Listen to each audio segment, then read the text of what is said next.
जरा सोचिए, एक साधारण सा कागज का टुकड़ा, देखने में बिल्कुल आम सा, जिस पर बस कुछ लाइनें लिखी हैं और नीचे एक हस्ताक्षर है। बिल्कुल। ये कोई पुश्तैनी वसीयत हो सकती है, किसी बेशकीमती जमीन की प्रॉपर्टी डीड हो सकती है, या व्यापार का कोई बहुत ही अहम एग्रीमेंट। लेकिन ये सिर्फ एक कागज नहीं है। हाँ, उसमें बहुत ताकत होती है। सही कहा। मतलब ये किसी भी इंसान की पूरी जिंदगी रातों रात बदलने की ताकत रखता है।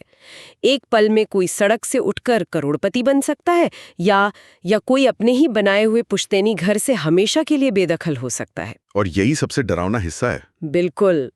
पर तब क्या हो जब वो कागज ही पूरी तरह से झूठा हो, जब वो हस्ताक्षर किसी और ने बड़ी चालाकी से किया हो? आज की हमारी इस गहन चर्चा का विषय यही है। और एक बहुत ही जरूरी विषय है। हाँ, हमारे पास कानूनी दस्तावेजों, हालिया सुप्रीम कोर्ट के बड़े फैसलों और फोरेंसिक साइंस के मानकों से जुड़े स्रोतों का एक पूरा अंबार है, जिसका हम आज गहराई से विश्लेषण करने वाले हैं। बिल्कुल। और इस चर्चा का जो मुख्य उद्देश्य है, जो हमारा मिशन है, वो बहुत ही स्पष्ट है। हमारा मिशन ये समझना है कि भारतीय कानून के तहत किसी दस्तावेज को फर्जी या जालसाजी का हिस्सा साबित करने की ये जो कानूनी भूल भुलैया है, ये आखिर काम कैसे करती है। क्योंकि लोगों को लगता है कि ये बहुत आसान है। हाँ, अक्सर समाज में ये गलतफहमी होती है कि किसी ने बस अदालत में खड़े होकर कह दिया कि अरे ये हस्ताक्षर मेरा नहीं है, तो बात खत्म हो गई और सामने वाले को सजा मिल जाएगी। पर ऐसा होता नहीं है। बिल्कुल नहीं। कानून भावनाओं या सिर्फ बयानों पर ऐसे काम नहीं करता। हम ये समझेंगे कि क्यों सिर्फ किसी के शक या मनगढ़ंत आरोप के आधार पर किसी को दोषी नहीं ठहराया जा सकता। मतलब इसके पीछे की वैज्ञानिक और कानूनी प्रक्रिया बहुत ही गहरी और जटिल है। बहुत ज्यादा जटिल है। और इसी जटिलता को देखकर कई बार आम इंसान घबरा जाता है। तो चलिए इसे थोड़ा सुलझाते हैं। बिल्कुल, शुरू करते हैं। क्योंकि जब हम जालसाजी या फोर्जरी की बात करते हैं तो हमारे दिमाग में सबसे पहले क्या छवि आती है? मतलब एक जासूस की, जो हाथ में एक बड़ा सा मैग्नीफाइंग ग्लास लिए किसी कागज को बहुत ध्यान से घूर रहा है। हाँ, फिल्मों वाला जासूस। हाँ, और सच कहूं तो शुरुआती जांच कुछ हद तक ऐसी होती भी है। जब हम दस्तावेजों की सामान्य जांच की बात करते हैं तो हस्ताक्षर में एक खास तरह का कांपना, या जिसे हम ट्रेमर्स कहते हैं, वो ढूंढा जाता है। ये ट्रेमर्स वाली बात बहुत अहम है। हाँ, क्योंकि जब कोई इंसान अपना ही हस्ताक्षर करता है तो उसका एक प्राकृतिक फ्लो होता है, एक गति होती है। सही बात है। लेकिन जब कोई किसी और के हस्ताक्षर की नकल करने की कोशिश करता है तो उसका दिमाग उस आकार को कॉपी करने में लगा होता है, जिससे उसका हाथ थोड़ा रुक रुक कर चलता है। वो ड्राइंग बना रहा होता है, लिख नहीं रहा होता। बिल्कुल।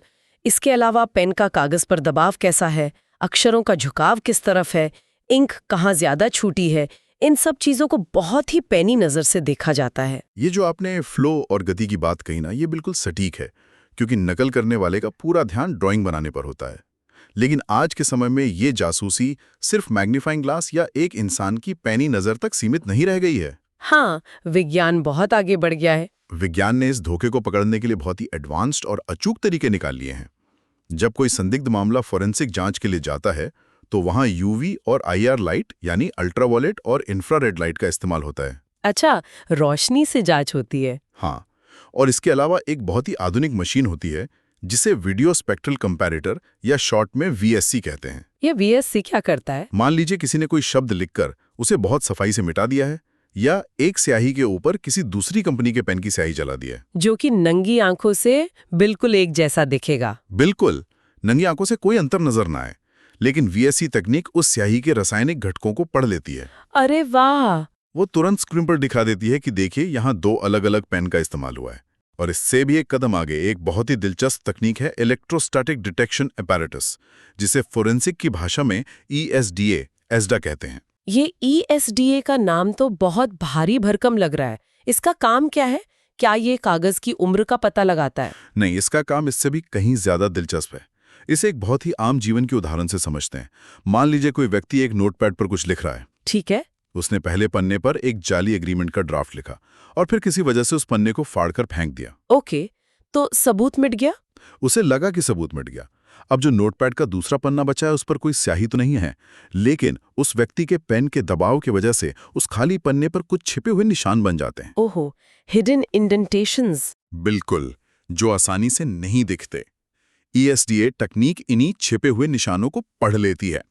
उस खाली पन्ने पर इलेक्ट्रोस्टैटिक चार्ज डाला जाता है, जिससे वो अदृश्य लिखावट बिल्कुल साफ उभर कर सामने आ जाती है। मतलब बिना इंक के भी पता चल जाता है कि क्या लिखा था? हाँ, इससे जांच एजेंसियों को ये पता चल जाता है कि उस कागज के ऊपर रखकर असल में क्या साजिश रची जा रही थी। ये तो वैसा ही हुआ जैसे किसी ने अपराध करने के बाद अपने पैरों के निशान मिटा दिए हों, लेकिन फोरेंसिक टीम ने जमीन पर पड़े उस दबाव को ही नाप लिया जिससे वो निशान बने थे। बहुत ही बढ़िया उदाहरण दिया आपने। वाकई विज्ञान कागज से कुछ भी नहीं छुपने देता।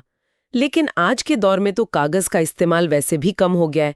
जब सब कुछ कंप्यूटर, ईमेल और फोन पर हो रहा है तो डिजिटल दस्तावेजों की जांच भी उतनी ही अहम हो गई होगी। बिल्कुल। और जालसाज अक्सर डिजिटल दुनिया को ज्यादा सुरक्षित मान लेते हैं। डिजिटल दस्तावेजों के मामले में विज्ञान का सबसे बड़ा हथियार होता है मेटाडेटा। फाइल का कच्चा चिट्ठा। हाँ, ये किसी भी फाइल के पीछे छिपी हुई जानकारी का पूरा एक जन्म कुंडली होता है। फाइल कब बनी, किस तारीख को बनी, किस कंप्यूटर या किस सॉफ्टवेयर के किस वर्जन में बनी, और क्या उसमें कोई लेयर्स या एडिटिंग के निशान हैं। तो अगर किसी ने पीडीएफ में कोई डिजिटल हस्ताक्षर चिपकाया है तो मेटाडेटा उसकी पूरी टाइमलाइन खोलकर रख देता है। भारतीय न्याय संहिता यानी बीएनएस, जो अब पूरे देश में लागू हो चुकी है, उसकी धारा 345 और 336 के तहत झूठा दस्तावेज बनाने और जालसाजी को बहुत स्पष्ट और कड़े रूप में परिभाषित किया गया है। इसमें सजा भी तो काफी सख्त होगी। बहुत सख्त। इसमें यह साबित करना होता है कि किसी को धोखा देने या नुकसान पहुंचाने का इरादा था। और सजा का प्रावधान कोई छोटा मोटा नहीं है। ये मामले की गंभीरता के आधार पर 2 से 7 साल तक की जेल हो सकती है। बाप रे। और कुछ बेहद गंभीर मामलों में, जहां राष्ट्रीय सुरक्षा या बड़े पैमाने पर आर्थिक धोखाधड़ी शामिल हो, वहां उम्र कैद तक की सजा भी हो सकती है। तो ये बात तो साफ है कि नया कानून इस मामले में बहुत सख्त रुख अपना रहा है। लेकिन जब हम अदालत के दरवाजे तक पहुंचते हैं तो एक बहुत बड़ा कंफ्यूजन देखने को मिलता है। सिविल और क्रिमिनल केस का। हाँ बिल्कुल, सिविल केस और क्रिमिनल केस के बीच की जो लकीर है उसे लेकर लोग अक्सर उलझ जाते हैं। अगर इसे एक बहुत ही आसान एनालॉजी से समझना हो तो मैं इसे ऐसे देखती हूँ। मान लीजिए कोई जाली वसीयत सामने आती है। ठीक है। अब सिविल केस का मतलब है उस जाली कागज को अदालत से अमान्य घोषित करवाकर सीधे कचरे के डिब्बे में डालना, यानी उसे नल एंड वॉइड साबित करना। इसका सीधा सा मकसद है आपकी जमीन या आपका हक बचाना। बिल्कुल सही। लेकिन दूसरी तरफ क्रिमिनल केस का मतलब है उस इंसान के हाथों में हथकड़ी डलवाना और उसे जेल भेजना जिसने वो जाली कागज बनाया है। ये एनालॉजी स्थिति को बहुत ही स्पष्ट कर देती है। कचरे के डिब्बे में कागज डालना और किसी इंसान को जेल भेजना, ये दोनों ही रास्ते बिल्कुल अलग हैं। और सबसे महत्वपूर्ण बात यह है कि दोनों ही अदालतों में सबूत के मानक, जिन्हें कानूनी भाषा में स्टैंडर्ड्स ऑफ प्रूफ कहा जाता है, वे बिल्कुल अलग होते हैं। मतलब दोनों में अलग तरीके से सबूत देखे जाते हैं। हाँ, सिविल मामलों में अदालत संभावनाओं की प्रबलता पर काम करती है, जिसे अंग्रेजी में प्रोपोंडरेंस ऑफ प्रोबेबिलिटीज भी कहा जाता है। इसका क्या मतलब हुआ आसान भाषा में? इसका सीधा सा मतलब है कि अदालत तराजू देखती है कि पल्ला किस तरफ भारी है। क्या सबूतों को देखकर इस बात की 51% संभावना लगती है कि ये दस्तावेज जाली है? अगर 51% भी लगे तो? अगर हाँ, तो अदालत उस दस्तावेज को रद्द कर देगी। लेकिन जब बात क्रिमिनल मामलों की आती है तो वहां किसी इंसान की आजादी छीनने वाली होती है। उसे सालों के लिए जेल की सलाखों के पीछे जाना पड़ सकता है। तो वहां 51% काम नहीं आएगा? बिल्कुल नहीं। इसलिए वहां सबूत का मानक होता है संदेह से परे, यानी बियॉन्ड रीजनेबल डाउट। वहां अगर जज के मन में 99% शक है कि इसी इंसान ने जालसाजी की है, लेकिन 1% संदेह का लाभ मौजूद है, तो उसे सजा नहीं दी जा सकती। मतलब अपराध को 100% साबित करना ही होगा। जी, 100%। ओरल एविडेंस या मौखिक गवाही कभी भी वैज्ञानिक या फोरेंसिक सबूतों की जगह नहीं ले सकती। ये तो बहुत ही बड़ा और अहम अंतर है। मतलब अगर किसी को जेल भेजना है तो आपके पास जो सबूत है वो पत्थर की लकीर होने चाहिए। बिल्कुल। और जब हम अदालत में इन फोरेंसिक सबूतों को पेश करते हैं तो अक्सर हालात उम्मीद के बिल्कुल उलट हो जाते हैं। वंदना जैन वाले मामले में जो हुआ वो इसका सबसे सटीक उदाहरण है। हाँ, वो केस तो बहुत ही अलग था। यहाँ बात वाकई बहुत दिलचस्प हो जाती है, क्योंकि 25 फरवरी को आए सुप्रीम कोर्ट के वंदना जैन बनाम उत्तर प्रदेश राज्य मामले ने कई पुरानी धारणाओं को तोड़ दिया है। इस केस की जो डिटेल्स हमारे स्रोतों में है उसने मुझे सच में सोचने पर मजबूर कर दिया। हाँ, वंदना जैन का मामला कानूनी दृष्टिकोण से एक बहुत बड़ी नज़ीर बन गया है। इस केस की पृष्ठभूमि ही इतनी उलझी हुई थी कि किसी को भी पहली नज़र में यही लगेगा कि यहाँ ज़रूर कोई बहुत बड़ा फ्रॉड हुआ है। असल में इस केस में ऐसा क्या हुआ था जिसने आपका इतना ध्यान खींचा? सबसे हैरानी की बात ये थी कि इस केस में प्रॉपर्टी से जुड़ा एक बेहद अहम दस्तावेज पूरे 11 साल तक सरकारी रिकॉर्ड रूम में मिल ही नहीं रहा था। 11 साल? हाँ, वो पूरी तरह से गायब था। अब आप खुद सोचिए, अगर किसी बड़े जमीन विवाद में कोई पक्ष अपना मुख्य कागज सरकारी फाइलों में नहीं दिखा पा रहा है और वो भी 11 साल तक, तो कोई भी आम इंसान क्या सोचेगा? यही कि दाल में कुछ काला है। बिल्कुल, ये तो सीधा सीधा फ्रॉड लगता है कि कागज गायब कर दिया गया या फर्जी था इसलिए रिकॉर्ड में नहीं है। लेकिन इतनी लंबी अवधि तक दस्तावेज गायब रहने के बावजूद सुप्रीम कोर्ट ने इस आधार पर उस दस्तावेज को फर्जी मानने से साफ इनकार कर दिया। ये बहुत बड़ा फैसला था। जालसाजी का सबूत नहीं है। और इसके पीछे की जो कानूनी वजह वो बहुत गहरी है। यही वो जगह है जहां हमें तथ्यों के बीच के डॉट्स को कनेक्ट करना होगा। वो कैसे? सुप्रीम कोर्ट ने इस फैसले में बहुत ही बारीकी से स्पष्ट किया कि एक प्रशासनिक चूक, जिसे एडमिनिस्ट्रेटिव लैप्स कहते हैं, और आपराधिक जालसाजी में जमीन आसमान का अंतर होता है। अच्छा, मतलब सरकारी गलती। हाँ, सरकारी रिकॉर्ड रूम में किसी कागज का दीमक खा जाना, खो जाना या किसी क्लर्क की लापरवाही से फाइल का गलत जगह रख दिया जाना, ये सब प्रशासन की घोर लापरवाही हो सकती है।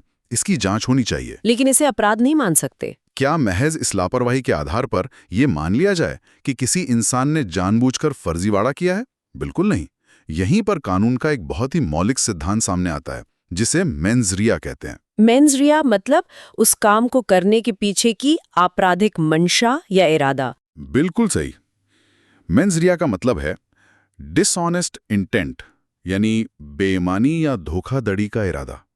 भारतीय न्याय व्यवस्था का ये मूल नियम है कि जब तक किसी कार्य के पीछे बेईमानी का इरादा साबित नहीं हो जाता, तब तक वो कार्य आपराधिक जालसाजी नहीं बन सकता। ये बहुत लॉजिकल है। कानून स्पष्ट रूप से कहता है कि साबित करने का भार, यानी बर्डन ऑफ प्रूफ, हमेशा उस व्यक्ति पर होता है जो आरोप लगा रहा है, जो इल्जाम लगा रहा है, उससे ही साबित करना होगा। हाँ, अगर कोई व्यक्ति अदालत में आकर कहता है कि सामने वाले ने जालसाजी की है, तो ये उसी की जिम्मेदारी है कि वो ठोस सबूतों के साथ साबित करे कि दस्तावेज झूठा है और उसे किसी का हक मारने या नुकसान पहुंचाने की नीयत से ही बनाया गया था। सिर्फ शक के आधार पर नहीं। सिर्फ हवा में ये कह देना कि देखिए, इनका रिकॉर्ड तो 11 साल से सरकारी दफ्तर में मिल नहीं रहा है, इसलिए ये जाली इंसान है, इन्हें जेल में डाल दो। कानून की नजर में ये तर्क बिल्कुल बेबुनियाद और गलत है। ये बहुत ही अहम बात है। मतलब सिर्फ परिस्थितिजन्य आरोप लगा देना काफी नहीं है, उस इंसान की मंशा साबित करना जरूरी है।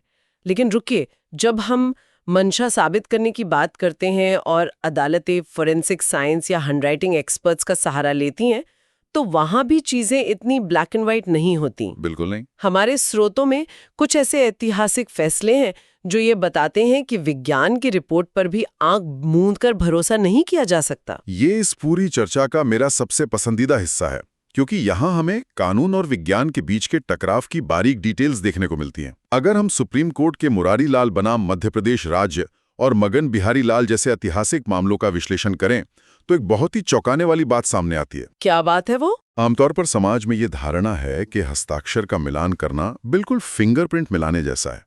जैसे फिंगरप्रिंट कभी गलत नहीं होता, वैसे ही हस्ताक्षर की जांच भी अचूक होती है। लेकिन सुप्रीम कोर्ट इन फैसलों में साफ कहता है कि हस्ताक्षर विज्ञान यानी हैंडराइटिंग साइंस फिंगरप्रिंट साइंस की तरह 100% परफेक्ट या पूर्ण नहीं है। लेकिन ऐसा क्यों? हमने तो हमेशा से यही सुना है कि हर इंसान के लिखने का तरीका, उसका हस्ताक्षर बिल्कुल यूनिक होता है, बिल्कुल फिंगरप्रिंट की तरह।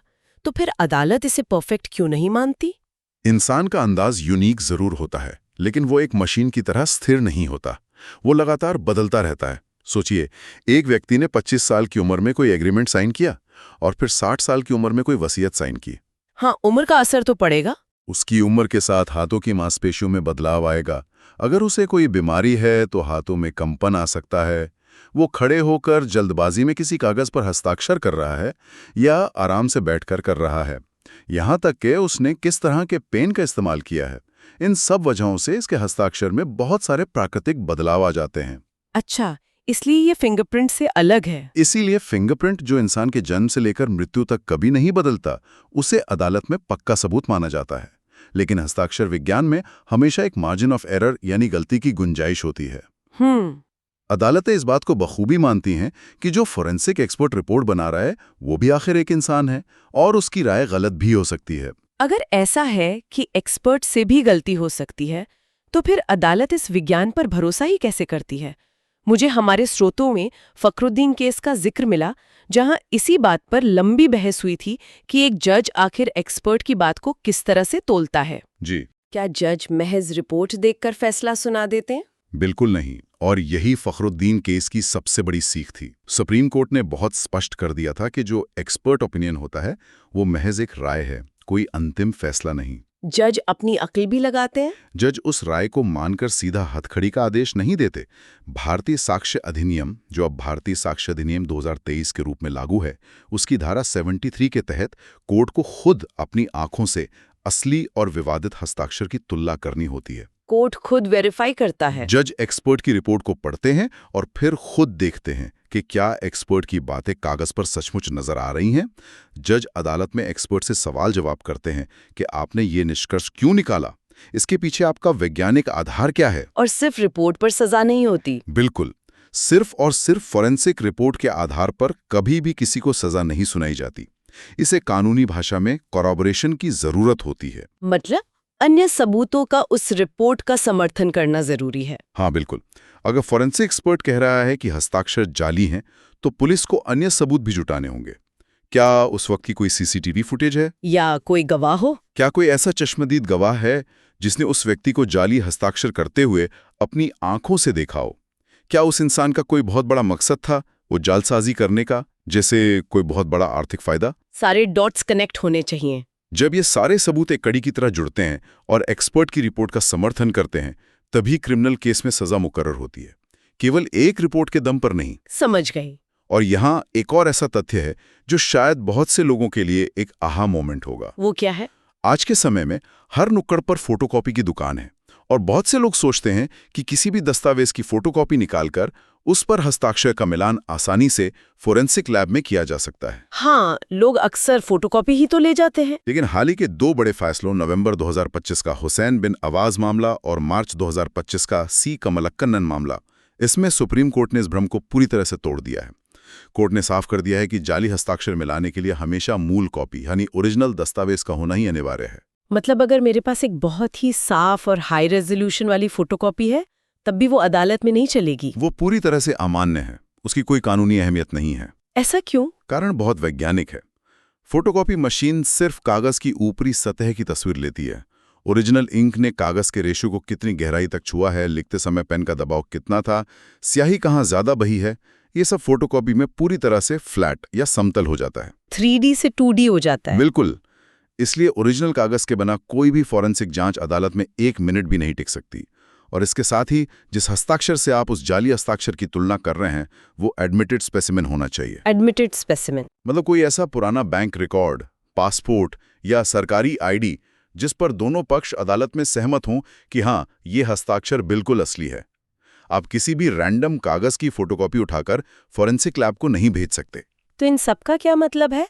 अगर हम इन तमाम भारी भरकम कानूनी पचड़ों, केस लॉज और वैज्ञानिक बारीकियों से थोड़ा बाहर निकलकर आम जिंदगी की ओर लौटें, तो समाज के लिए इस जानकारी का वास्तविक उपयोग क्या है? ये बहुत जरूरी सवाल है। मान लीजिए किसी व्यक्ति के साथ सच में संपत्ति का कोई बहुत बड़ा धोखा हो गया है, या दूसरी तरफ किसी बेकसूर इंसान पर रंजिश निकालने के लिए जालसाजी का झूठा आरोप लगा दिया गया है, तो कानून उन्हें क्या रास्ते दिखाता है? ये इस पूरी चर्चा का सबसे व्यावहारिक और जरूरी सवाल है।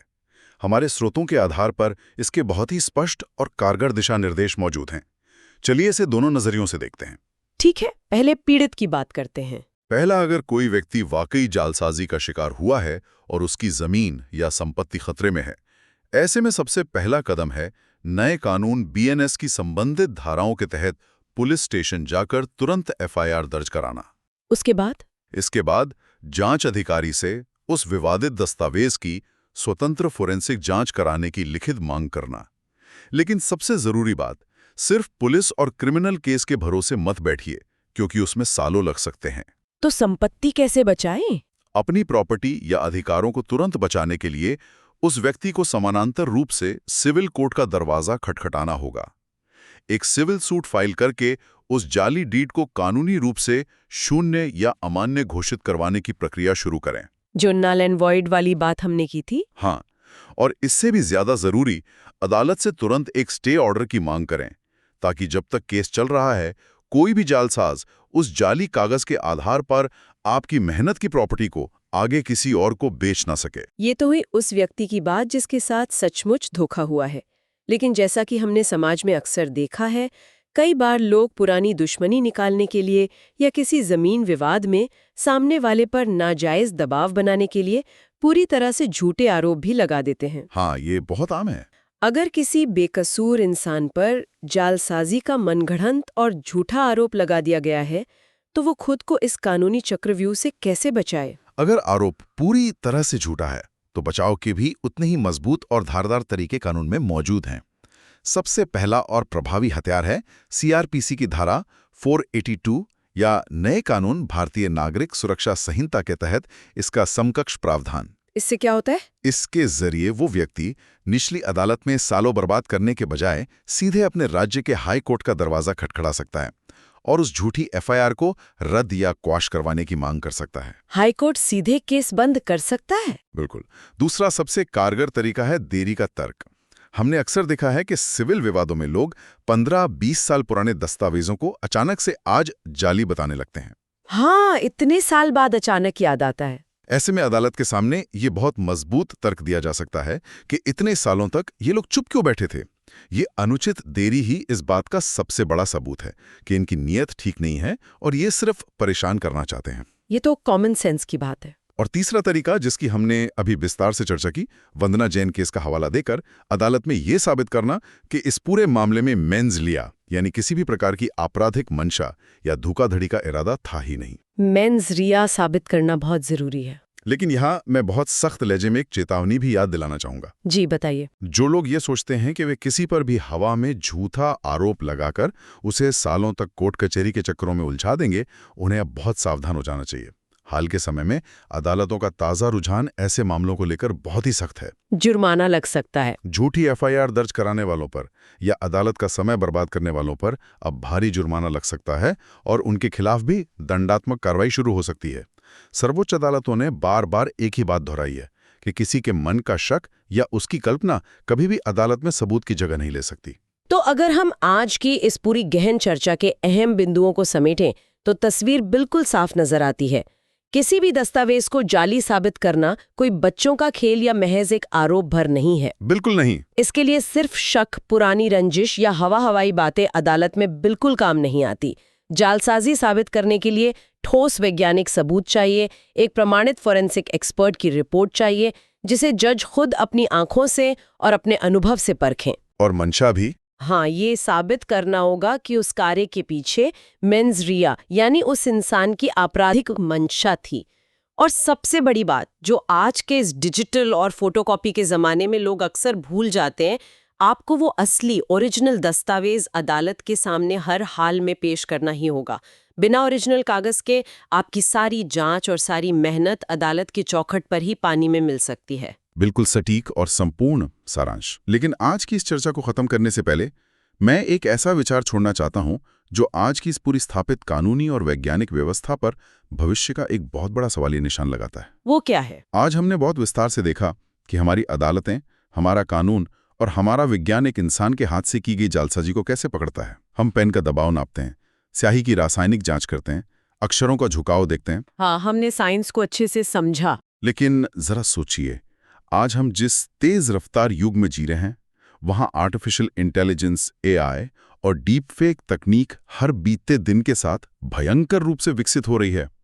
आज सुपर कंप्यूटर और एडवांस मशीनें इंसानी लिखावट की, हमारे डिजिटल मेटाडेटा की और यहां तक के किसी डिजिटल फाइल की लेयर्स की बिल्कुल हूबहू नकल करना सीख रही हैं। ये तो सच में डराने वाली बात है। वो मार्जिन ऑफ एरर या वो इंसान के हाथ का कांपना जो किसी जालसाज को पकड़वा देता है, एक एडवांस मशीन उस कांपने को, उस गलती को भी बिल्कुल परफेक्ट तरीके से कॉपी कर सकती है। बाप रे, तब तो पकड़ना नामुमकिन हो जाएगा।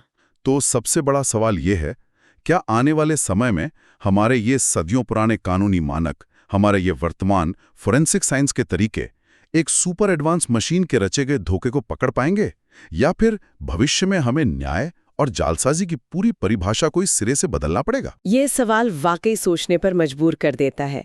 हमें भविष्य की इन चुनौतियों के लिए अभी से तैयार होना होगा। आज की ये चर्चा बहुत ही ज्ञानवर्धक और आंखें खोलने वाली रही। हमें उम्मीद है कि इस विश्लेषण से कानूनी और वैज्ञानिक पहलुओं के आपकी समझ और गहरी हुई होगी। आज के लिए बस इतना ही। फिर मिलेंगे एक नए विषय और एक नई चर्चा के साथ।